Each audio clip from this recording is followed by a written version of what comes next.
then, friends, welcome back to another episode of the Boston United Save, and you join us with basically an entirely new squad. I said last episode that we were going to do some sort of transfer special, so if you missed yesterday's playoff bonanza, I can only apologise. But you can see here then that we've been quite busy and we've assembled a team. I thought I'd talk you through a few of the signings, as well as sort of go through my system for signing players, because I get that question a lot, either on Twitter or in the comment section or on Twitch or wherever really, of how I go about signing players that are a little bit younger, that are maybe full of potential, but are also players that are hidden almost on the game and hard to find, and some of the techniques that I use then to find those players. You may have your own techniques to how to find players, but by all means leave this in the comment section. People might be interested to see how other people do it as well, and let me know what you do. So let's start off then by introducing all of the new faces to Boston United. I need some terms there, Boston United, and then we'll talk about it again when we sort of get our best 11. I kind of selected what I think is our best 11, but I'm not finished yet, quite in the window, so there's more to do. I think it's first worth focusing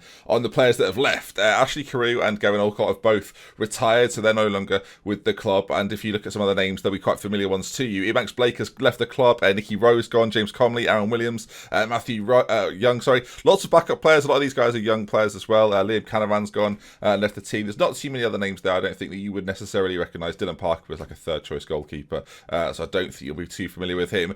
And you can see then, if we go to the all transfers on the inside of things, we've spent a little bit of money, and despite our budgets being like nearly £1 million, we've gone a little bit under that because we had to mess around with the wage budgets a little bit to make sure that we stayed within that. You can see we've not spent a colossal amount of money. A lot of our players are either loan players or free transfers. Shout out to the board, by the way, who have connected me up with Peterborough, which have allowed me to get Alfie Payne in. We'll talk about him in just a second. One of our better players signed with the club. But let's start with the players that we've bought for money. The first one at Mansfield is Lewis Gibbons. He's going to be a very decent centre-back. I wasn't sure if he was going to be good for now or good for the future. I think he's probably going to be one of the future players for us. What attracted me to him, though, wasn't just his heading, marking and tackling being quite good. He's got 10 passing as well. And for a ball-playing defender, that's kind of what we want. We've gone for a couple of those in this window with the potential to grow into the role. Again, not necessarily be starters, but in a couple of years, you never know. We might be able to sell them on at some point, which is something I never thought we'd be able to do in this save. But you never know with Lewis Gibbons. He might be that kind of guy. Let's talk a few others then. Sean Miller from Crewe, striker. We're looking for a few strikers. This guy's a little bit older, 32 years of age, been around the block a little bit. I wouldn't say he's been prolific in any season, really. He had a couple of decent years, one for Crewe years and years ago. If you're a Crewe fan, you probably know very well who Sean Miller is. But yeah, I just like the fact that he's got really nice mentals for this level of football. Decent finishing, first touch isn't too bad. Still got quite good acceleration at 32. It's one of those sort of one-season wonder signings, you know. It's not someone who's completely hidden away and a future star. It's just like, get him in. Hopefully he'll do a job for us up front this season, and if not, whatever. He's probably going to be like a second, third choice. We'll see. Now, this is where things get a little bit more exciting, because Chris Lawrence from Accrington, £250, has been signed. 17 years of age. He's on quite a hefty wage per week, and because of the money we've got financially, I figured we'd go for a few of these guys and get them in. You can see, I've never had this. Every time I've done like lower league saves and built them up, I've always been really tight, stringent with budgets, and the new ownership was just like, let me do things I've never done before, so it's quite exciting to get a player like this in, 17 years of age, like immediately, right, because we've got the attributes lower than we would normally, it looks amazing. If you had sort of your regular attributes on, he wouldn't look quite so good. But even then, for like a wonder kid 17-year-old, he's not too bad, you know. And he's got a lot of potential to grow into too. 3-star current ability at the moment. But as I say, loads more to grow into. Great work rates, great stamina. Leadership's decent too for a 17-year-old. Like heading, passing, tackling. He's just got loads of really nicely well-rounded attributes. Like, I think you can see why I like him. Box-to-box midfielder, fits perfectly into our system for what we're going to use this season. And yeah, Chris Lawrence. I can already sense this is going to be a slightly longer video. Harvey Neville, 18 years of age, and you'll start to see a theme with some of the players that we've got. Manchester United have released him on a free transfer, so we've gone it for him. I assume, I'm of the assumption, he's like related to the Nevilles, right? He must be related to the Nevilles. He must be a son of one of the Nevilles. I don't know which one. Let's quickly find out. Harvey Neville. Okay, it's Phil Neville's son. All right, okay, interesting. Harvey Neville, the next generation, is going to be playing as a right winger for us. We've got a couple, actually, well, might be on the right wing, might play as an inside forward on the left, still undecided, but just to show you his attributes again there, you can see very pacey, great crossing, dribbling. I think we've got ourselves a fantastic player. Great technique too. Wonderful. Now, Chris Thorpe up front for us, I think could be our starting striker for the majority of this season. Obviously, we had Jaden last year, Jaden Phillips. We didn't get him back this season, but I think Chris Thorpe is quite similar in what he offers. Great first touch, dribbling, heading, technique as well. Really good physical attributes, great agility for this level of football. A decent little bit of flair about him. Composure and off the ball, both 11s, which I think are absolutely fine for sort of a poacher, advanced forward style player. Passing has a lot to be desired. There's quite a few ones in there that I'm not a huge fan of, but yeah, as a goal scorer, hopefully he'll be the sort of guy that gets goals for us. Played for Barnsley last year, didn't feature too much in their first team, by which I mean he's never featured for their first team. But I think in this level of football, he might be a goal machine. I guess we'll wait and see. As we move on to Robbie Burton, who's... yeah, like Robbie Burton a lot. He could be very, very good. Fantastic passing, great physicals. I've got him from Arsenal. Again, the techniques I use, you'll see why in a moment. But Robbie Burton, really good young player, 20 years of age, and again, suits our system perfectly in that central left midfield. Now, moving on to another player that I really like the look of. Nigerian, Ryan Ali Biosu, I think, or Biosu, something similar to that. Not quite sure exactly how it's said, but very, very good physical attributes. Again, crossing, dribbling, first touch. We've got him and obviously Neville to play on either side. Hopefully, which one we play as the inside forward, neither are natural in that role. I'm not quite sure yet, but I think we've got ourselves a really nice young player here, again with lots of potential. And again, thank you Arsenal for not using him or wanting him to do anything properly for you, so thanks very much, we'll have him. A few more to go, we'll fire through them. James Blanchfield, another really good central midfielder, not quite physically as good, but it's got some nice technical attributes. If you want to come on and bring something like this on in a game and just sort of see it out, I think he's the perfect option for that. Niall Brockwell does a very similar thing, not quite as many technical attributes, but mentally very, very good, great concentration, work rate. We're looking for strength in depth in that midfield. It's a position, or it's roles that last season we relied very heavily on those two guys, James Jones and Matthew Smith. They were the two guys, and if they weren't there, we really struggled. So this year, I thought, let's get strength in depth. If anyone's missing, we're going to have players to come in who can do just as good a job. Harry Wright is going to be our first choice goalkeeper. Some really great goalkeeping attributes, I've got to say. Some of his mentals are to be desired, and that's probably why he's been able to come to Boston on loan. So I think Ipswich for this guy. I think he could be a really stunning signing for us. Great acceleration, quick off his line, and all sorts. Handling's okay. Passing is decent from the back, and we know that we like our goalkeepers to do that. Reflex is not too bad. Kicking is good. One-on-ones, rushing out. Eccentricity is a bit high, but apart from that, there's lots to like. And then finally, as mentioned, Alfie Payne, because of this sort of relationship we've now got with Peterborough, looks like a very, very solid central midfielder. I like him a lot. Again, really, really well-rounded. All the right attributes in all the right places. Okay, so that was a little run through. Admittedly, there's a lot to take in there. Lots of new players, and system-wise, we're sticking with pretty much exactly what we played last year, although I am changing up the central midfield options very slightly. When you've got a team in which now Matthew Smith goes from being our best player to maybe our fourth choice central midfielder, that says a lot about the window that we've had. I mentioned the Neville. I don't know if I'm going to be able to say his surname successfully all the time. And I can't just call him Ryan, can I? Ali Biosu, I'll get there. Ali Biosu is quite a nice name to say, actually. Ali Biosu, I'll get there. It'll just take me a little while, I think. But yeah, when Matthew Smith is your first choice central midfielder, your fourth choice, central midfielder, you know your midfield are looking very strong, and nothing says that more, really. I've just realised, by the way, Mikel Parker's come, and I didn't even mention him. Mikel Parker, which sounds strange, again, got him from Millwall on a free transfer, formerly of Liverpool, was part of a save that I had years ago with Salford City, but he's back, Mikel Parker, that's how we say it. He's not French, but it sounds like it should be French. But no, nothing speaks to how strong our midfield is more so than that. Yes. I don't know what you want to look at first. The fact that we're favourites for the league, or the fact our four midfielders are across the media dream 11. It concerns me a little bit that the back line isn't, and the temptation to go after Johnny Byrne at some point is getting stronger by the day. There's a potential that the next time we talk... In fact, we're live, Ben. Let's do it. Let's see how much it would cost me to get in. They're happy with that amount. So am I.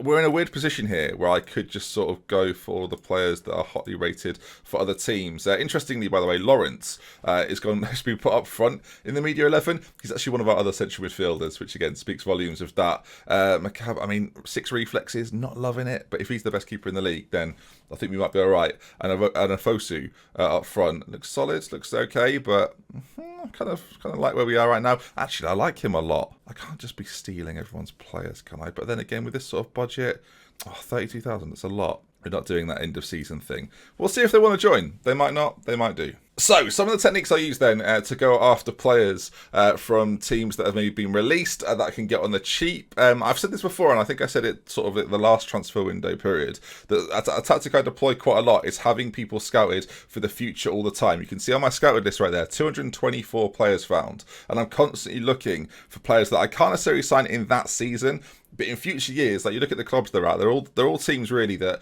at some point will hopefully be similar levels to that we can maybe look at. And if they ever get released or they never get picked up by clubs when we've had them scouted from previous times, it's really nice to have a back catalogue, I think, of players that you can't sign immediately, but again, you can get in the future when they become available and basically lower their expectations to a club of your stature.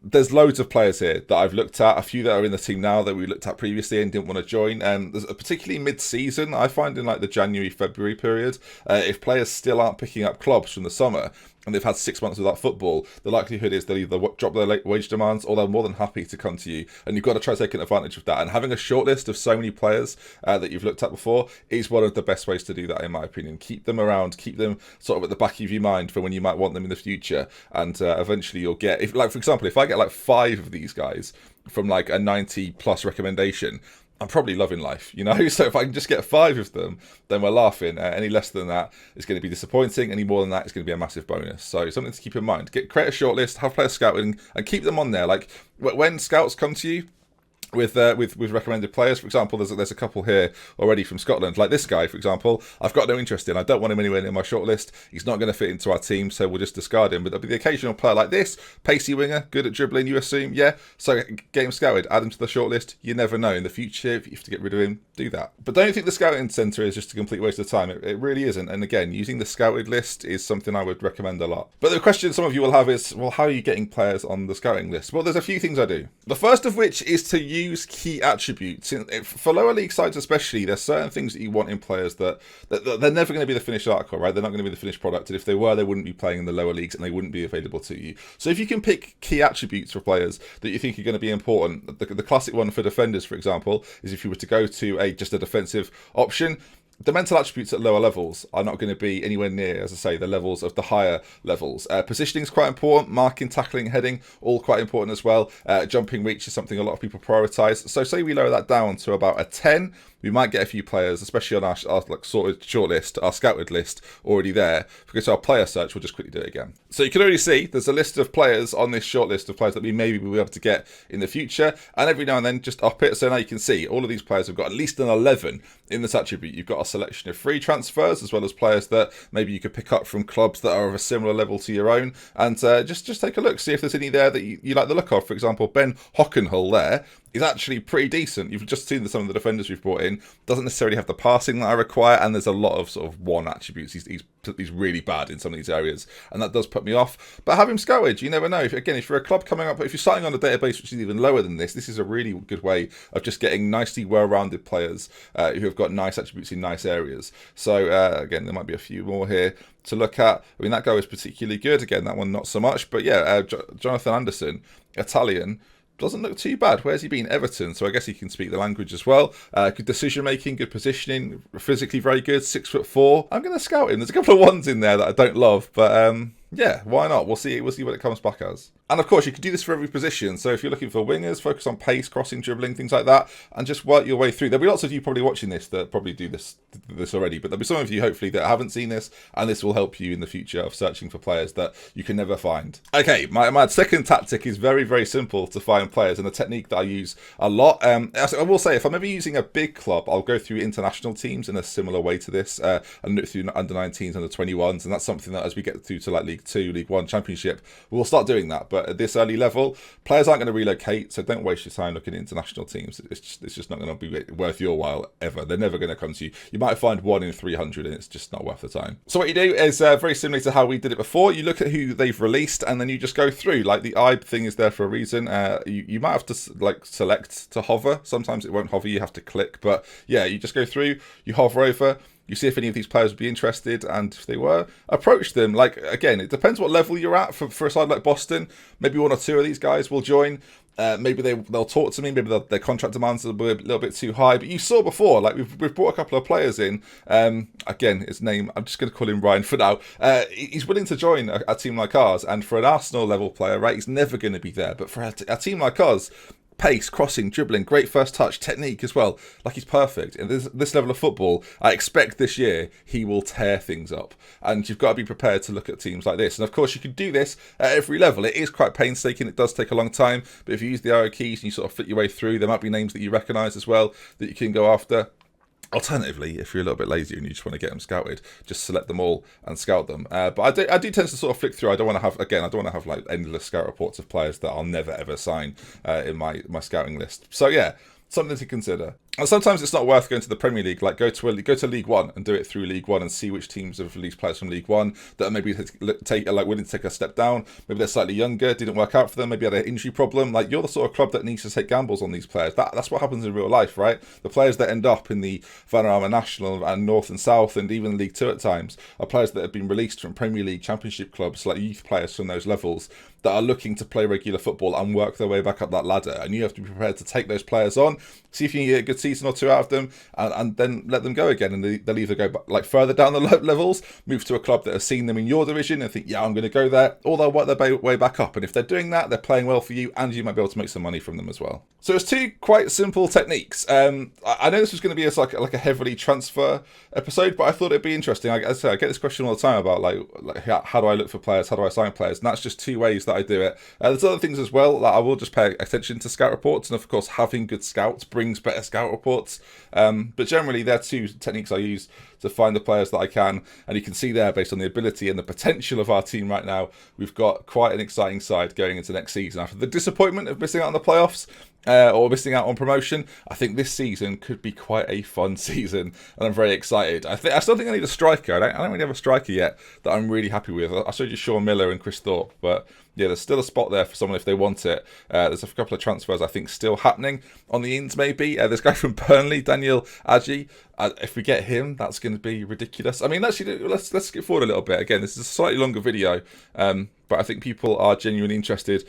Johnny Byrne doesn't want to play for me. We'll see if you do at the end of the season. Ofosu, who is the striker in the Dream 11, not interested either.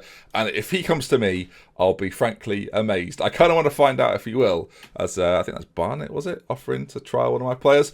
I'm fascinated to see here if we get this guy from Burnley. I don't think we will, but yeah, there's that temptation. Of course, if you're a lower league and you've not had a takeover and you're looking to earn money, so it gives you the option to go out and scout players in different areas. Of course, arrange friendlies against some bigger sides. I've actually got some stadium news to bring you, which we'll do next episode.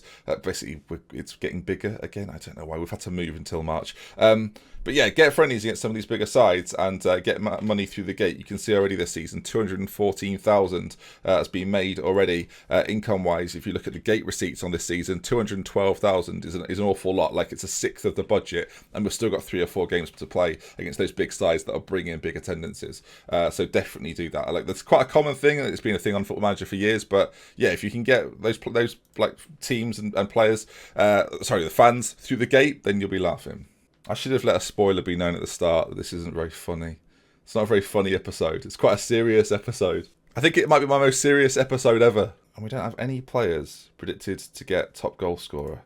Now, what they don't know, I could just buy all these players if they were to come to me. Dan Maguire at Blythe, I actually think's pretty good. Like, he's scored goals in every single season he's ever played. Like, he's played at a certain level. I feel like he's a bit of a Blythe Hall of Famer. I don't want to ruin that. If we get this guy from Burnley, though, I mean, there's no way. There's no way he's dropping down from Burnley to me. I'm just continuing here to see if we get this player. If and when it happens, I'll let you know. He's rejected me. It was literally the next bit of news. Yeah, kind of to be expected. I guess we'll do it live as well, actually. I'm looking for an advanced forward. I just can't seem to find a player that fits. I've actually not done this yet, though, looking for them. I've gone mainly through a lot of my other techniques of just looking for players that have been released as strikers, or just looking through...